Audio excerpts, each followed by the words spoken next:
Welcome once again back. We will continue with the dental surveyor. As we have seen the introduction, different types of survey line, parts of a surveyor, the tools. Now we will see what are the uses of a dental cast surveyor. First use, it helps to determine the most desirable path of placement that will eliminate or minimize interference to placement and removal. So you have to decide which is the path of placement. In few cases wherein you have too much of tooth missing, that means if I would like to say, say Kennedy is class 3 with 2 or 3 modifications, you will have a single path of placement. So you have to decide or you have to find out what is that apt path of placement. So if we have so many undercuts which needs blocking out, then surveying the cast is very crucial. If you do a proper surveyal, it will be easy for you to identify that path of placement, and insertion will be easy. So it helps to determine the most desirable path of placement. Then next is to identify the proximal tooth surfaces that are or need to be made parallel so that they act as guiding planes during placement and removal. We had seen the terminology guiding planes earlier. They are vertical parallel surfaces which is been usually located on the abutment teeth. So you need to identify that guiding planes, and it needs to be made parallel to the path of placement. Then only you will get maximum retention, frictional retention will be achieved from the guiding planes. Third, to determine whether the tooth or bony areas of interference will need to be eliminated surgically or by selecting a different path of placement. In some cases, what happens is you have a favorable path of placement, but there will be some kind of interferences. It could be by means of a soft tissue or it could be by means of tooth. So that interference will not help you to take that particular path of placement. So you have to think about a different path of placement. So that is what about, that is all about. If you have to, if you are planning to stick on with the initial path of placement which you have decided, then you need to surgically correct that area or you need to modify that area. So or else you need to opt for a different path of placement. Fourth point is to locate and measure the areas of the teeth that may be used for retention. So as I told earlier, we can take retention from the guiding planes as well as from the abutment teeth which are going to be clasped. So you need to you need to find out the areas from where you can take that retention, whether you are going to give an occlusally approaching clasp or whether you are going to give a gingivally approaching clasp. We have seen in the previous discussion that depending upon the survey lines, we can either opt for an occlusally approaching clasp or you can go for a hairpin clasp or a ring clasp depending upon the survey line. So that is what, because you are identifying the areas of retention and you measure the areas of retention, whether it is of having a 0.010 or a 0.020 or 0.030 undercut. Depending upon the undercut, you determine the material which is being used for fabricating that direct retainer. So it is all about the retention. Point number 5, to determine the most suitable path of placement that will permit locating retainers and artificial teeth to the best aesthetic advantage. So you have to make sure that aesthetic is also not compromised.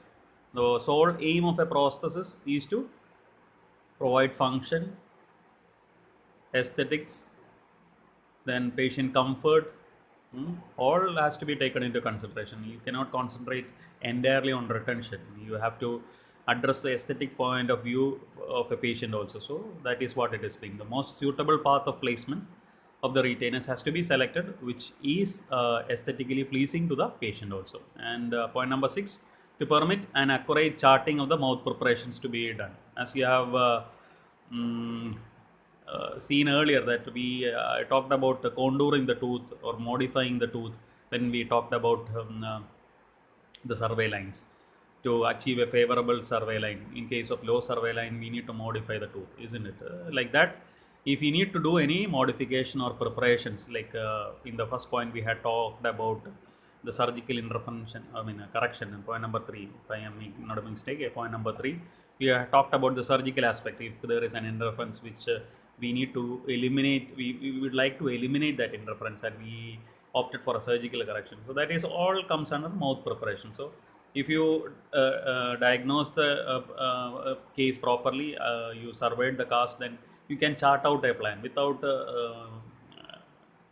blocking out the without identifying the areas which needs to be blocked out, or without identifying which are the retentive areas, or which are the areas which are going to act as guiding planes, which are favorable or unfavorable, not deciding the path of placement. You cannot prepare the mouth to receive that prosthesis. Here you need to prepare the mouth in some cases to receive the process. So if any mouth preparation is required, that will be based on the surveying which you have done on your cast by means of your dental surveyor.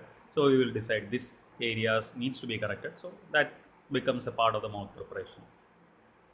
Then to delineate the height of contour on abutment teeth, sometimes you are planning to give a clasp on a particular tooth, but on surveying you found that the survey line is a high survey line. When it is a high survey line, it is an aesthetically questionable case, so you need to modify that tooth.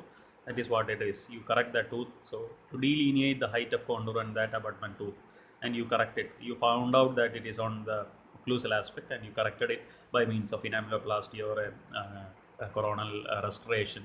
You corrected it and made it as a pleasing a tooth with a medium survey line or a diagonal survey line, so that you can give a clasp on that particular tooth without compromising the aesthetics. Then to record the cast position in relation to the selected path of placement for future references. That means sometimes in few cases you may have to work on the cast quite number of times to make sure that you achieve the amount of retention which you wanted. Sometimes you need to go back again, do some corrections, and then you have to again take an impression, and you need to place that tooth, place that cast again back on the surveyor after correcting a new cast on the surveyor. So if you know the position which you have allotted for the path of placement, it will be easy for you to place the new cast, that is to record the cast position in relation to the selected path of placement for future reference. Then it is also used for contouring the wax patterns, and finally surveying the veneer crown. As I told earlier, sometimes in order to modify the height of contour, you are going to give an extra coronal restoration. So in that case, if you just arbitrarily give a crown, it may not suit the or it may not serve the purpose. In that case, if you can provide a restoration which is been surveyed, and you know the exact survey line which is been passing, where it is been passing, and your retainer is been kept based on that, it will be easy for you to give the process, and the process will be better retentive. So that is all about the purpose of surveying. The ultimate aim of surveying is retentive processes with the good aesthetics, and with the capacity to resist some amount of dislodging forces, with no foot entrapment between the tooth and the RPD. These are the main advantages if you do a survey and surveying, or if you survey dental cast and fabricate a processes on top of it. Continuing, placing internal rust, machining the cast restorations. As I've told earlier, sometimes you need to machine the cast restoration, for which you can have a milling machine, or you can even correct it in the wax pattern, and surveying and block out the master cast. So initial all things will be done on the diagnostic cast. Finally we will move on, and we will block out the master cast. Once you block out the master cast, or once you survey the master cast, and when you found that it has been apt, or it has been fulfilling the requirements which you wanted, then you proceed with fabricating framework on that master cast, blocked out master cast after duplicating. Now we will see what are the steps in surveying. It has been divided into a few components: surveying the diagnostic cast, tripoding the diagnostic cast, surveying the master cast, contouring the wax pattern, contouring the crowns, placing the internal attachments, and placing internal rust. These are the steps in surveying. So if you get a question on define surveyor steps in surveying, then you need to mention these steps in your answer. It is surveying the diagnostic cast, tripoding, surveying the master cast, contouring the wax pattern, contouring the crowns, placing the internal attachments, and placing the internal rust. Now we will see each procedure individually.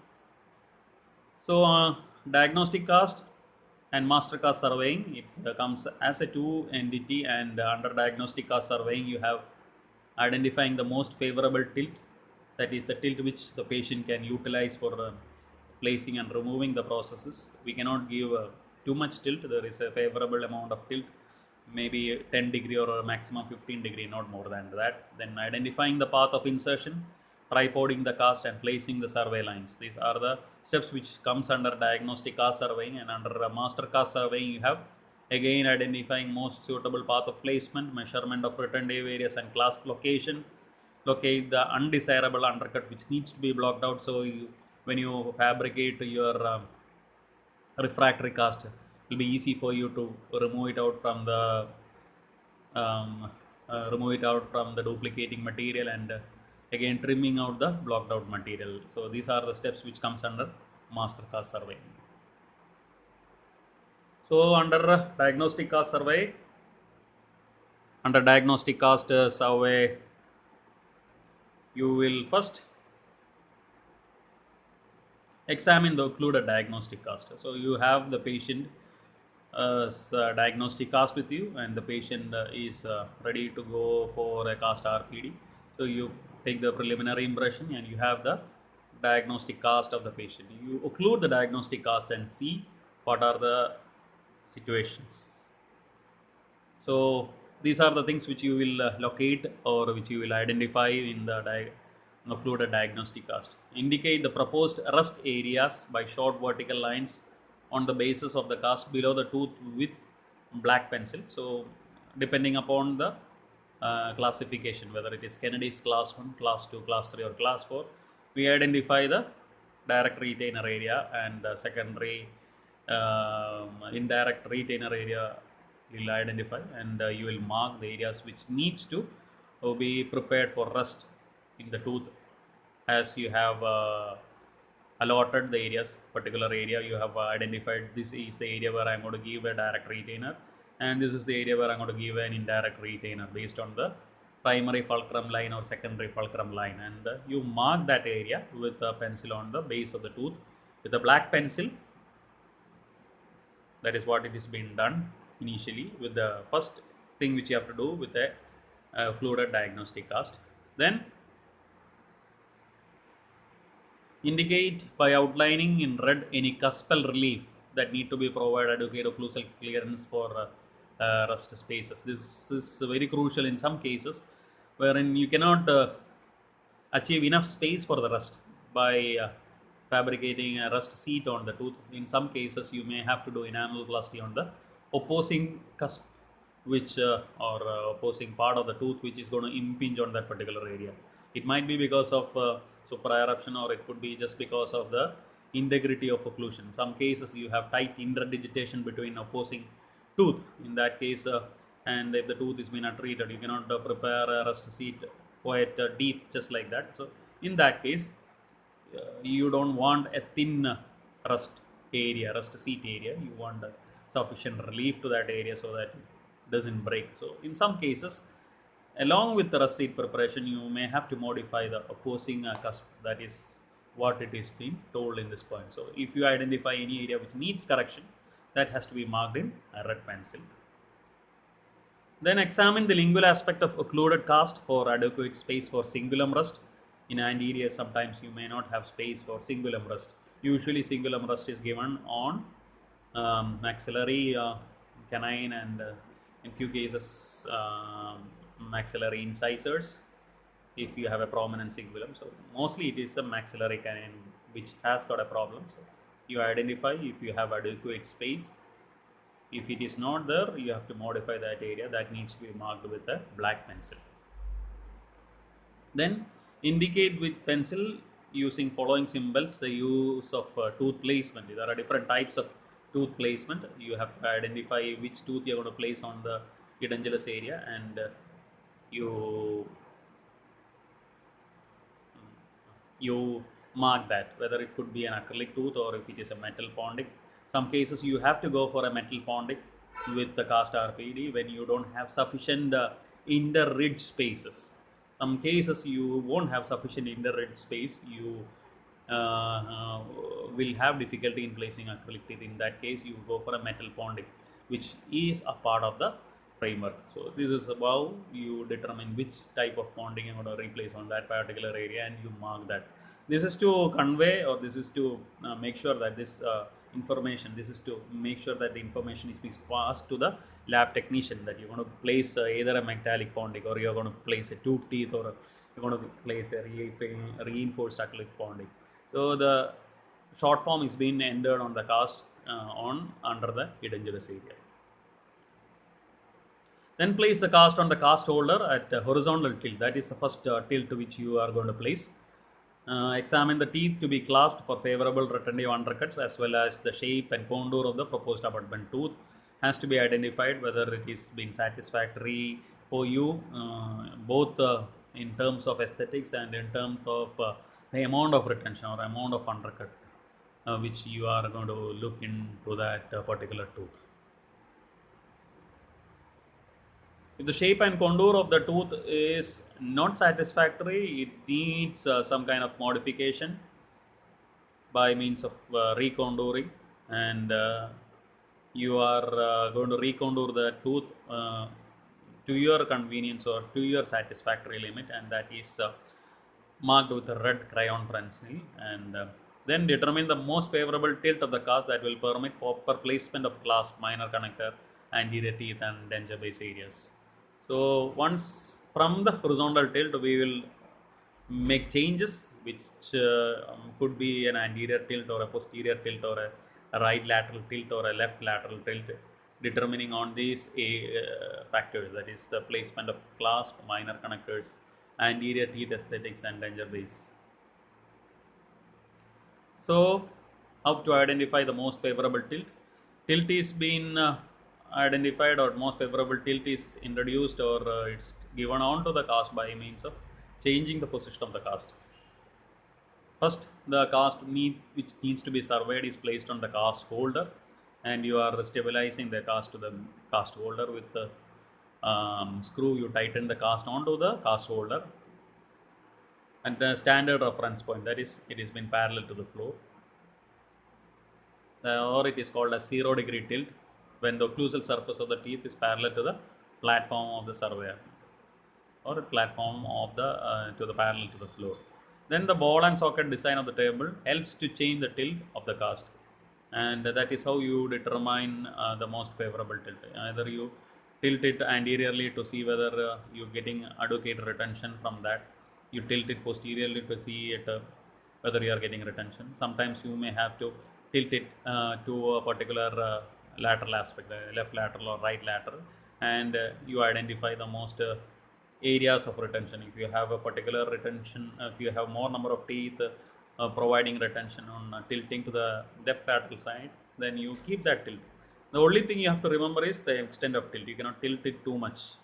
There is a limit of tilting, because if you tilt it too much, it will be difficult for the patient to place and remove the prosthesis. So depending upon the viewpoint of the observers looking at the posterior surface of the cast, you can have either an anterior tilt or a posterior tilt, anterior tilt or a posterior tilt. So first is an anterior tilt, second is a posterior tilt, then you have the left tilt and the right tilt.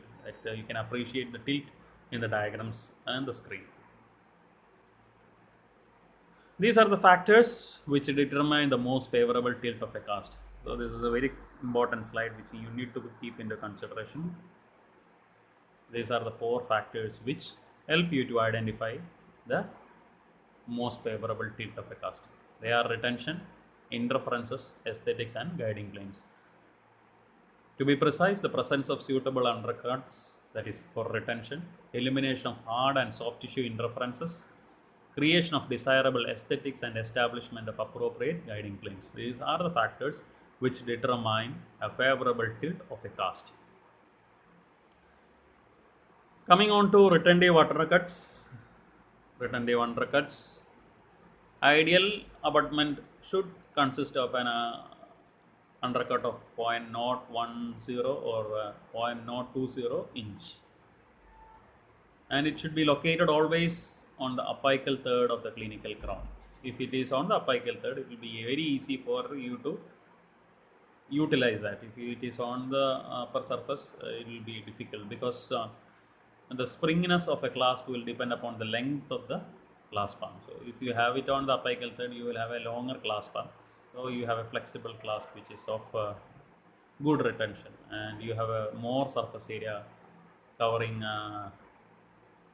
clasp. This is why if it is always preferably better to keep the undercut on the apical third.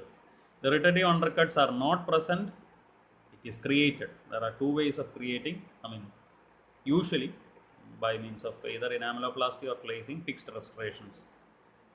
Some cases you place class 5 inlays and ceramic veneers to modify. Mostly it is enameloplasty and crowns which we commonly use in our clinical practice, because inlays, ceramic veneers sometimes may chip off. So you don't have to worry if you give if you do an enameloplasty or if you give a crown, because it will be more retentive.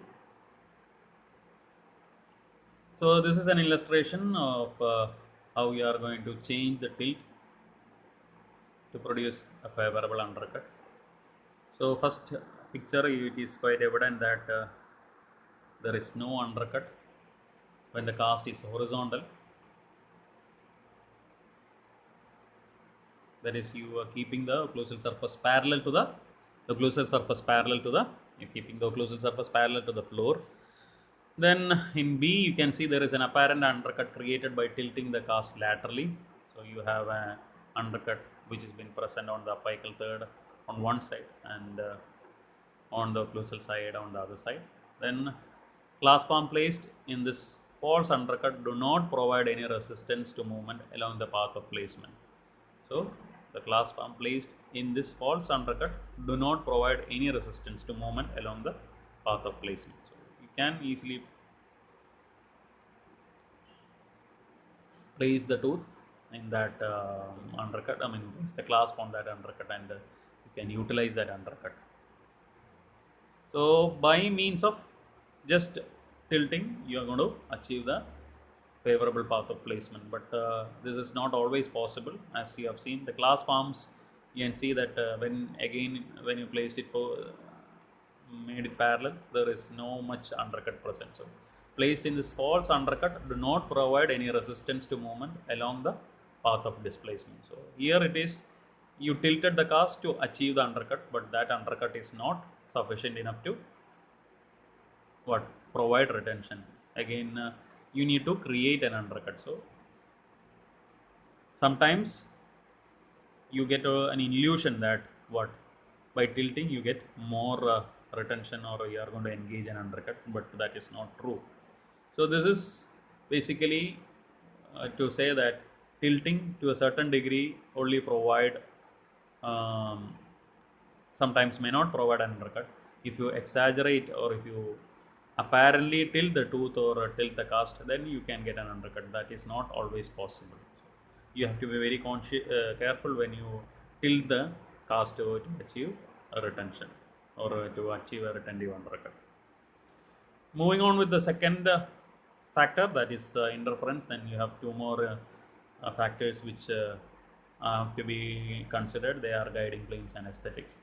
Certain structures within the oral cavity may interfere with the insertion of an RPD, and they include teeth, bony prominence, soft tissue undercuts, and exostosis. These are the factors, or these are the problematic areas which usually provides an interference: teeth, bony prominence, soft tissue undercuts, and exostosis. So if you have a teeth, you can modify the tooth. Bony prominence, sometimes you may have to correct that bony prominence, or sometimes you avoid the bony prominence by designing processes which doesn't pass over that bony prominence. Soft tissue undercuts, sometimes it is been utilized, sometimes it is been eliminated. And exostosis, if it is coming as a problem in the path of placement, or if it is creating a problem in the design, then it has to be eliminated.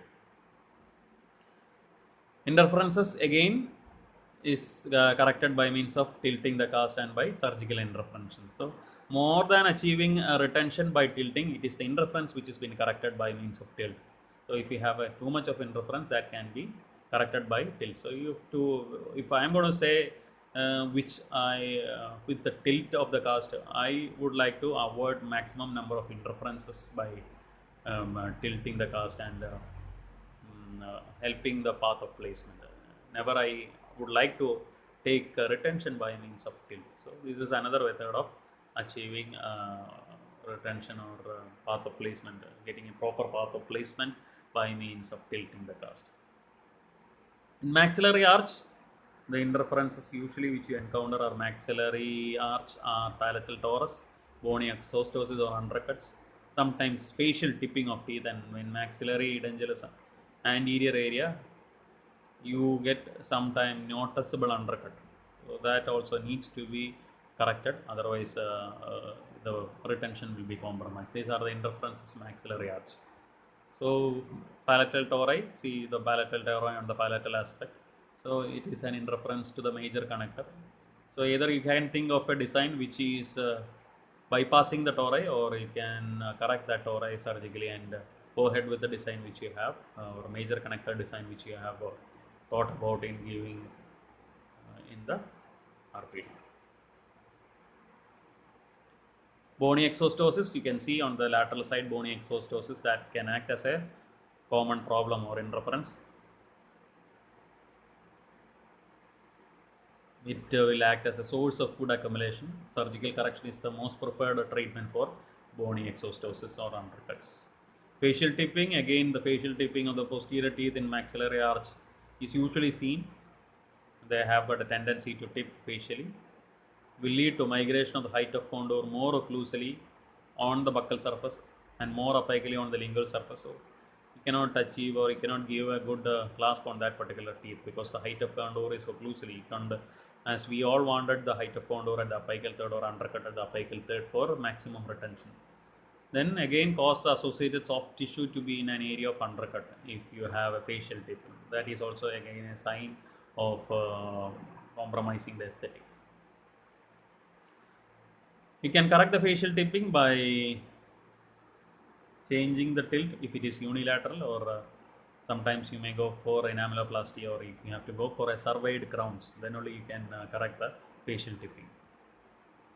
And moving on with the maxillary anterior undercuts, corrected by posterior tilt. If you are going to give a posterior tilt, the path of placement will be like that. You place the RPD posteriorly first, and then anteriorly first, and then engage the posterior part.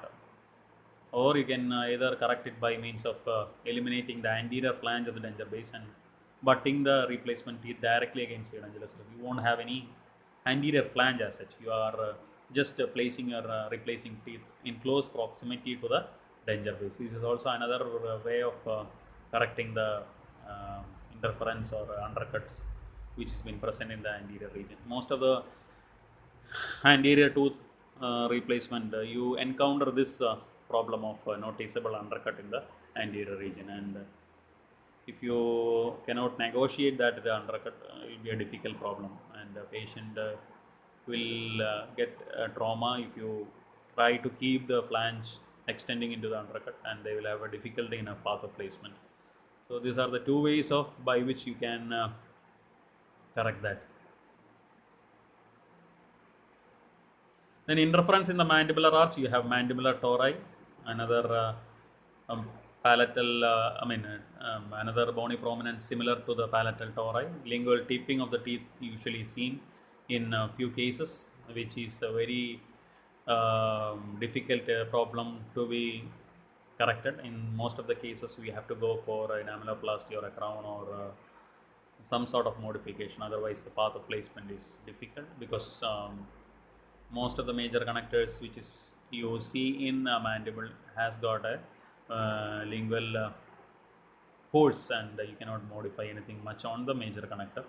An area adjacent to the retromolar pad where you have an undercut, that is also a interference. Then bony prominences or exostosis have seen as you have seen with the maxillary arch. Again, a mandibular tori, very well you can appreciate on the slide. Most of the time it is surgical correction, nothing more than that. Or if it is very small, you can relieve that area and you can fabricate a major connector on top of it. Lingual tipping, encroachment into the tongue space, and foot entrapment are the major problem with that. Recontouring the lingual surface of remaining teeth or orthodontic treatment if your patient has got sufficient time, or modification by means of a crown or bath or endodontic therapy is the one which usually uh, patient will opt for if you are having a lingual tipped tooth which is an interference in the path of placement. Then you have, sorry, next factor which you will consider is aesthetics. Aesthetics, you have to be very careful. Most of the patient demands aesthetics, and it is not their fault, but it is our responsibility to provide a RPD with good aesthetic. So metal clasp, try to conceal it as much as possible without compromising the support and stability. Gingival third placement of clasp is what it is appreciable, and you try to give that kind of clasp which is not creating much problem to the patient. Again, artificial tooth placement, sometimes you get the triangular space because of the uh, contour of the anterior teeth. That can be taken into consideration if you properly design your flange in the anterior aspect, that in triangular space or black area can be covered if you are if you have done a proper blocking out the undercut, and if you have opted for a better path of placement. Large undesirable undercut can be minimized by means of changing the tilt of the cast or by recontouring the proximal surfaces I have told earlier, so that you are not compromising the aesthetic of your removable partial denture. And finally, the most important part of distal extension RPD is the guiding planes. They are the parallel, proximal or axial surface of the teeth, contacted by minor connector and other rigid elements of the RPD, and always it needs to be parallel to the path of insertion. And you should have a minimal height of 2 to 4 millimeter, and it helps to stabilize the processes against lateral forces, and it even also weakens the, it also protects the weakened teeth, and of the all four factors, this is the one which has been most easily compromised. Aesthetics, undercuts, interference, all you can somehow you can manage by compromising this. So this is the most even though this is the important aspect in surveying under distal extension RPD, sometimes you just uh, compromise on this for the other three aspects of your RPD.